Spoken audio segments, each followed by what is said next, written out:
We lived in South London, and at this time I think we were living in Balham. This is certainly a studio photograph.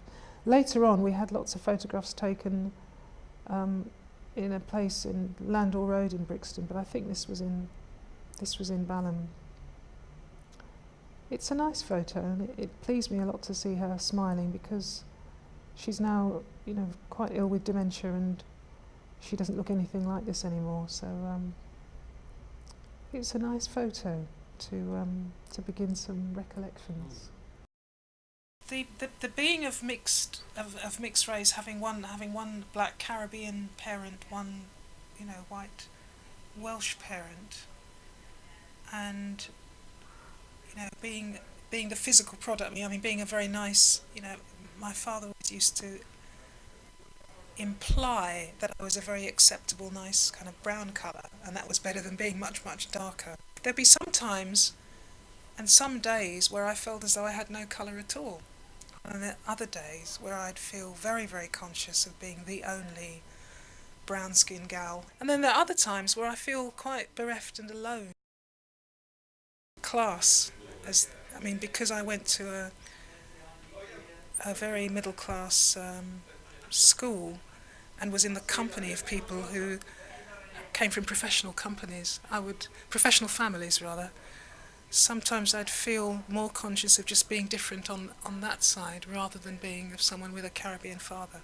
I had a house which was much, much smaller. I didn't have parents who read books. There were no books really in the house. I didn't have parents who enjoyed foreign holidays and all of that. Sometimes that separation and difference was more profound and more upsetting than anything which you might feel was racial. I think when I got my diagnosis, I was just I was very paralysed with fear, really. If I look back, because the main thoughts I'd had were, life is going to end very quickly in a very unpleasant way, and I'll have no control. So that was underneath the kind of terror, really. And then as the treatment started, the chemotherapy, I suppose I developed more optimism, which I think so many patients do, because the whole treatment is just so disgusting and horrible.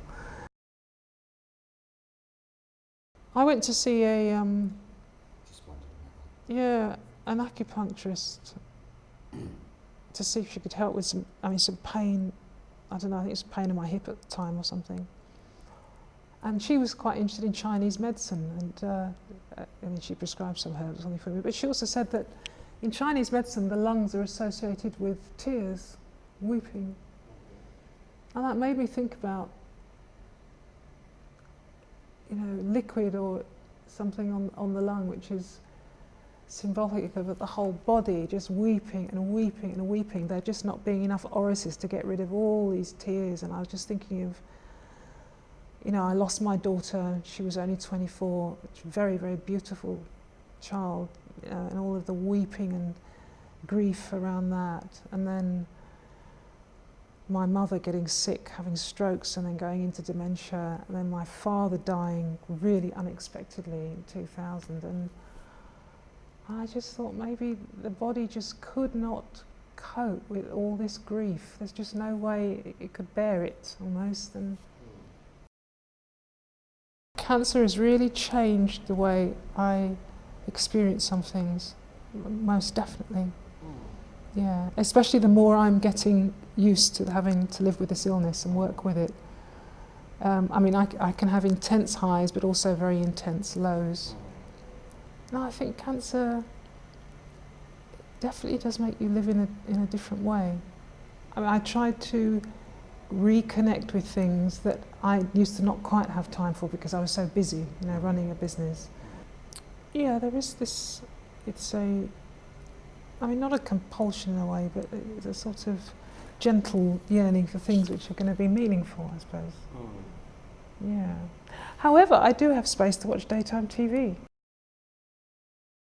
I've just got such lovely, lovely friends and people who, it's as if, it feels like a big cushion of support under you when you know you've got friends like that.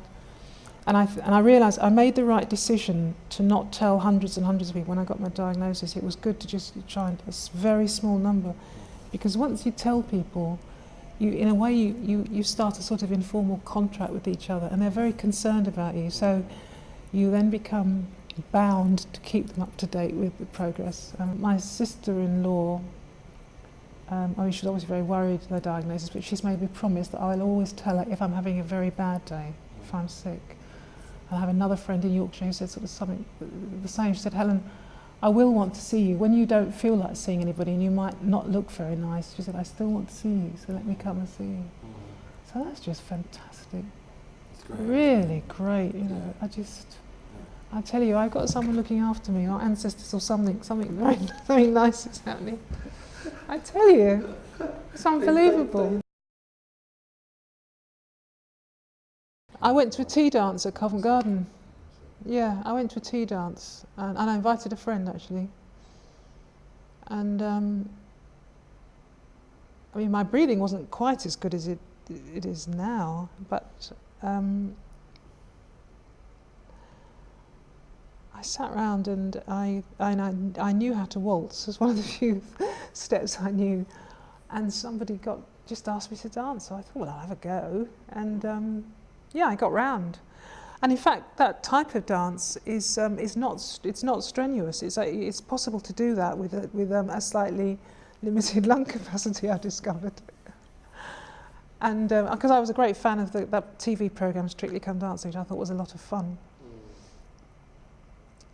I came back and chatted to Ruth at the day centre. I said, well, maybe there's lots and lots of people with cancer who would actually be able to do very gentle dancing. It would be a really nice way of fundraising, you know, instead of constantly thinking, I am ill, I'm a victim, I can't do this, I can't do that. No, no, no.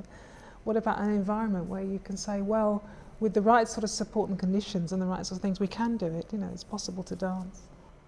But it's just the way of thinking of what can be done, even if you know, with cancer, rather than all these, you know, doors closing, saying, I can't do this anymore now, I'm disabled, end.